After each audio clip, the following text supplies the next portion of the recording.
lòng thơm to mấy mỡ tôi mà chập so mấy chập cái trọ xe trâu ở lấu ngày nấy cho 2 bát đây đom đòn nghĩ 2 bát phải lực trâu bát đây lươn đấy lòng sơ to mấy đây bàn chập trâuเลยchập trâu không là này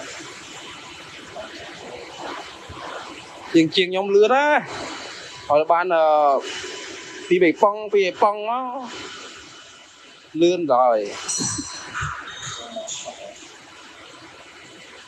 so mình nghĩ mấy nhờ ba lối đó đã đi mình còn láng thôi lươn rồi mở trong chật hơi ba đấy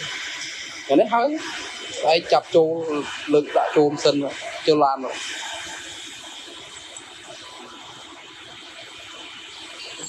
này một bài cái là huy đi tôi cái ngày muốn chật bay pon vậy à mở mộng bê chiêng hơi bê chiêng chúng niên rồi màn một ngày lo có hơi ba đời